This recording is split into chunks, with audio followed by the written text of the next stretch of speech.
Rebonjour à tous et merci de nous retrouver pour Instant Vérité. Depuis le jeudi dernier, 20 janvier 2022, le dialogue politique a repris avec pour objectif de recoudre le tissu social national fragilisé par les nombreuses crises qu'a connues la Côte d'Ivoire. Ce cadre de concertation peut-il aboutir à des résultats probants? Eh bien, pour répondre à cette problématique posée dans ce numéro d'Instant Vérité, nous recevons M. Éric Aimé Sémien, président de l'Observatoire ivoirien pour des droits de l'homme, OIDH. Bonjour, M. Sémien, et merci d'être en notre compagnie pour ce numéro d'Instant Vérité.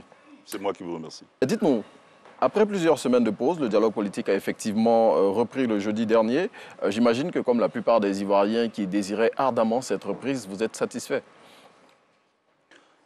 Merci. Alors, concernant la reprise du dialogue politique, il faut déjà commencer par se réjouir que ce dialogue ait lieu. Je dois dire que les décennies de crise que nous avons connues sont liées au fait qu'il n'y avait pas fondamentalement de dialogue, ou du moins il y avait un dialogue de sourds. Donc ce dialogue reprend, on peut s'en réjouir, au moins ça montre une volonté, n'est-ce pas, d'adresser ensemble les questions qui animent l'actualité sociopolitique de la Côte d'Ivoire. Le dialogue est à sa 5e édition. Oui. Et donc pour nous, c'est plutôt des questions de méthodologie qu'il faut adresser pour nous assurer d'avoir de bons résultats. Premièrement, pour nous, il aurait fallu faire le bilan des 4 sessions préalables du dialogue qui se sont déroulées, voir si les résultats qui ont été atteints sont ceux-là qui étaient souhaités, qui étaient attendus, voir si les Ivoiriens dans l'ensemble sont satisfaits. Les sessions préalables concernaient la commission électorale indépendante, le code électoral, etc. Donc, pour nous, voilà autant de questions qu'il aurait fallu adresser. Ensuite, sur le choix des participants à ce dialogue, nous avons quelques inquiétudes. Mais on va y arriver, justement. Vous avez mis les pieds dans le plat en parlant de déjà faire le bilan des éditions précédentes du dialogue politique. Et là-dessus, vous avez cité les points qui avaient été mis à l'honneur au cours de ces précédentes éditions. Certains de ces points reviennent dans la 5e phase du dialogue politique. Et donc, pour vous, quels sont les sujets qui devraient être mis sur la table au cours de ce dialogue politique-là, cette 5e phase? Oui, mais pour nous, tout est lié, c'est-à-dire la méthodologie devrait être celle-là qui allait conduire à déterminer les sujets les plus pertinents. Donc, nous revenons encore sur... Les plus pertinents, hein, ceux qui sont proposés en ce moment. Les plus pertinents. Nous revenons encore sur le point de la méthodologie. Pour nous, en fait, nous nous interrogeons, c'est-à-dire selon quelle périodicité ce dialogue se tient-il? Qui décide de sa tenue? Selon quelle périodicité, selon quel agenda, et qui choisit les interlocuteurs. Donc, ce n'est pas un dialogue si on choisit l'interlocuteur sur une base discrétionnaire. Mais selon vous, quelle aurait été la bonne méthodologie? Pour nous, les questions sont tellement sensibles qu'il aurait fallu procéder par des consultations.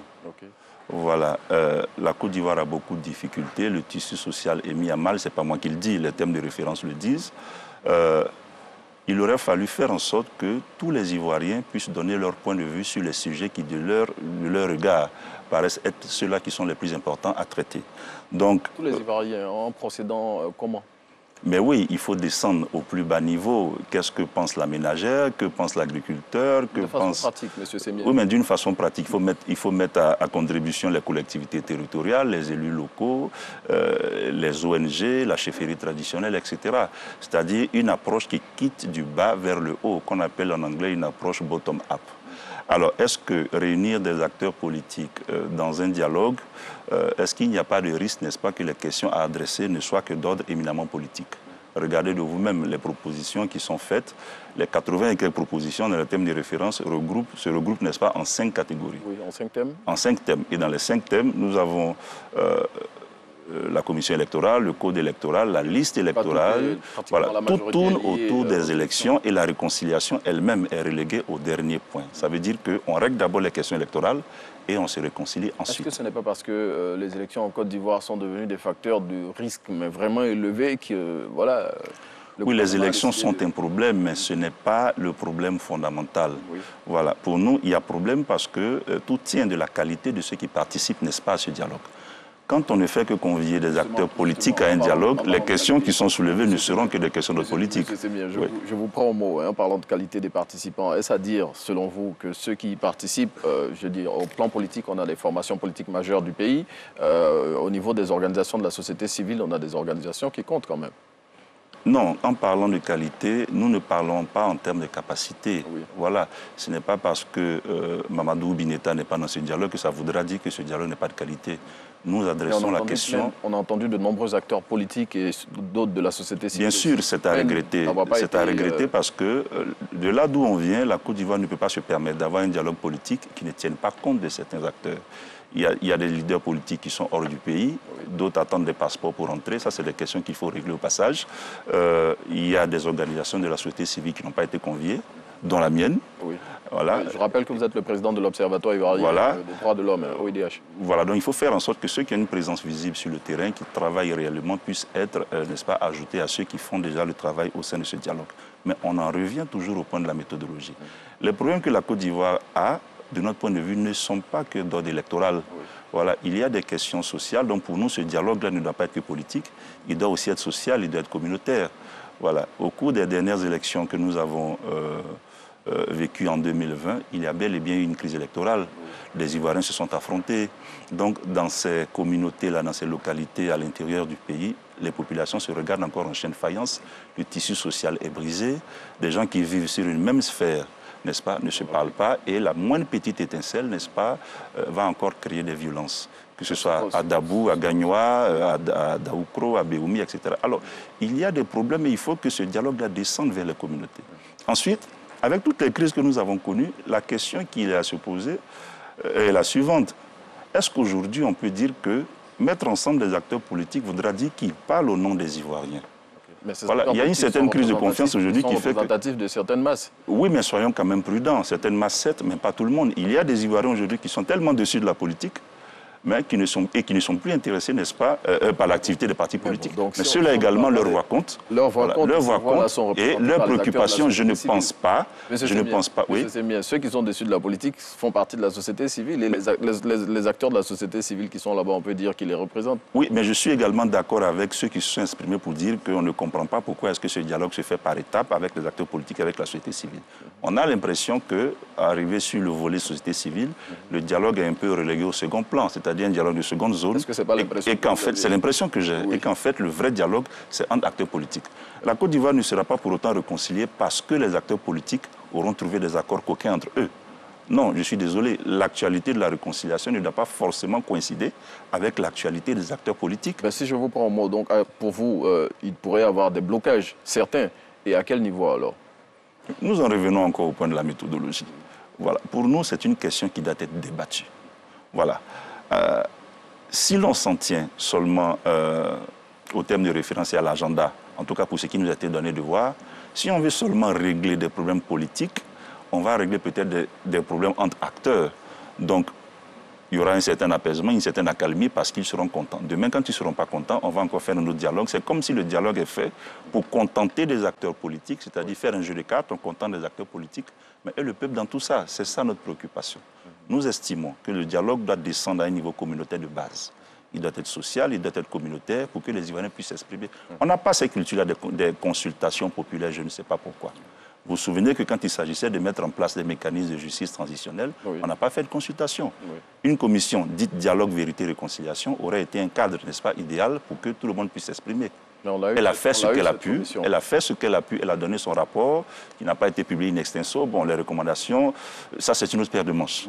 Pour nous, si on décide de faire un dialogue, nous on le voit en tant qu'acteurs de la société civile et militants des droits de l'homme, nous on voit, n'est-ce pas, l'opportunité que nous offrait des consultations comme un mécanisme de recherche de la vérité. Bon, on y est en même temps. Comme un mécanisme, n'est-ce pas, d'analyse sur les causes heuristiques des conflits en Côte d'Ivoire. Pourquoi est-ce qu'on se bat? Pourquoi est-ce que les communautés s'affrontent? Parce que ceux qui sont à ce dialogue-là, eux tous, mais ils ne s'affrontent pas. Ils se connaissent, ils ne s'affrontent pas. Donc ils discutent des questions qui les arrangent chacun, mais quand il y a des affrontements, ils sont épargnés. On ne compte pas de morts parmi eux. On ne compte pas de blessés parmi eux. Voilà, donc il faut faire descendre le dialogue au niveau des populations pour que les populations puissent s'exprimer. Bref, il ne faut pas que ce soit comme une prise d'otage. Voilà, on discute aujourd'hui des questions de prisonniers politiques, des questions de commission électorale. Pourquoi est-ce que la commission électorale devrait-elle faire l'objet d'un dialogue politique? Une commission électorale ne fait pas gagner d'élection. Et en tant que société civile, notre position, elle est claire. On ne peut pas désigner des gens dans une commission dite indépendante, justement sur la base de leur non-indépendance et attendre d'eux qu'ils soient indépendants. Bon, là, c'est une autre paire de manches. Voilà, c'est une autre paire de manches pour dire que... comment on peut y arriver pour des résultats probants? Vous allez me parler encore de méthodologie, mais je vous pose quand même la question. Alors, bon, les dés sont déjà lancés, il faut aller de l'avant. Nous estimons qu'il n'est pas encore tard. Il n'est pas encore tard, dans un premier temps, pour élargir ce dialogue-là à tous ceux qui n'ont pas été conviés. Voilà. Comment on pourrait le faire? Comment on pourrait le faire? Les acteurs politiques qui ont manifesté l'intérêt, ceux qui sont de la société civile qui ont manifesté l'intérêt, devraient être associés. Aujourd'hui, la voix de tous les Ivoiriens compte et aucune frange importante de la vie politique, de la vie sociale et de la société civile ne devrait être laissée pour compte. Voilà. Il y a des leaders politiques à l'extérieur du pays qui attendent de rentrer pour participer à l'œuvre de réconciliation, ont-ils dit. Mais nous trouvons dangereux que dans la classification, dans la catégorisation des priorités qui ont été faites, que la réconciliation soit au dernier point. Donc pour vous, la réconciliation devrait être la priorité. Majeur, voilà, on doit mettre les bouchées doubles sur la réconciliation et on doit interroger tout le monde. Un acteur politique, mais pour lui, ça va de soi, que la réconciliation, c'est de libérer ses prisonniers politiques et c'est de faire en sorte d'assainir, entre griffes bien sûr, d'assainir la commission électorale, puisque la finalité de son activité, c'est de compétir pour les instituts d'État. Et pour nous autres, dont ce n'est pas l'objectif, voilà, la commission électorale présente certains intérêts, mais ce n'est pas le seul point sur lequel ça achoppe concernant la réconciliation. Voilà. Il y a la question des poursuites post-crise. Est-ce qu'on a fini avec les poursuites post-crise? Est-ce que la question des victimes a totalement été prise en compte? Est-ce que l'ouverture de l'espace démocratique comme vous l'avez dit, ce sont là les préoccupations des acteurs de la société civile et vous faites partie de cette société civile-là. Chacun y va selon ses objectifs. Pour les politiques, pour des objectifs politiques, et pour les acteurs de la société civile, des objectifs relatifs notamment à la réconciliation nationale et à des questions qui touchent prioritairement à la vie des populations. Eh bien, donc, selon vous, avec tout ce que vous avez dit, est-ce que vous pensez que la formule actuelle de ce débat politique pourrait aboutir à quelque chose d'intéressant, pour les populations surtout, puisque ce sont elles qui sont au cœur de tout ce qu'on fait? Alors, on ne peut pas s'avancer tout de go. On peut dire qu'il y a encore possibilité d'améliorer parce que c'est un cycle. Voilà, il y aura des discussions pour les semaines à venir. Premièrement, il est souhaitable que ce soit élargi, que les formations politiques qui n'ont pas été associées, qui ont manifesté l'intérêt, puissent être appelées à y participer. Toute formation politique doit être prise en compte. Pour nous, c'est important. Ne pas que demain, il y ait des et que quelqu'un dise qu'il n'a pas été associé, etc. etc. C'est deux. Deuxièmement, plus on est nombreux, moins il y a des chances qu'on ne laisse de côté certains sujets. Voilà. On a plus de chances d'avoir tous les sujets mis ensemble, en tout cas les plus pertinents. Deuxièmement, au niveau de la société civile, il faut aussi élargir. Voilà. Au niveau méthodologique, pour nous, à un moment donné, il y a des questions qui nécessitent qu'on arrête d'avoir un dialogue politique avec les partis politiques d'un côté et un autre avec la société civile. L'objet central de ce dialogue, c'est la Côte d'Ivoire, c'est le seul héritage que nous avons en commun. Alors pourquoi est-ce que certains acteurs seraient plus importants que d'autres? Pourquoi est-ce qu'il y a des sujets qui concerneraient plus certains acteurs que d'autres? C'est cette catégorisation qu'il faut éviter. Ou on discute de la Côte d'Ivoire ou on ne discute pas de la Côte d'Ivoire. Voilà. Pourquoi est-ce qu'on se sent plus à l'aise à parler de commission électorale avec des acteurs politiques et avec la société civile? On en parle certes, mais je vais dire dans une dimension moindre. Pourquoi est-ce qu'on reporte le dialogue avec la société civile, on priorise les partis politiques? Non. Mais nous revenons encore sur notre postulat de base qui est qu'il est encore temps de revoir la méthodologie. Voilà, parce qu'aujourd'hui, quelles que soient les conclusions qui sortiront de ce dialogue, jusqu'à quel point est-ce que l'agriculteur qui est à Kanakono, la ménagère qui est à Toulepleu se sentiront concernés, n'est-ce pas, par ce qui se sera passé? Les populations qui se sont battues à Dabou, à Mbayakoro, à Teiri, à Gagnoa, n'ont pas de problème de commission électorale.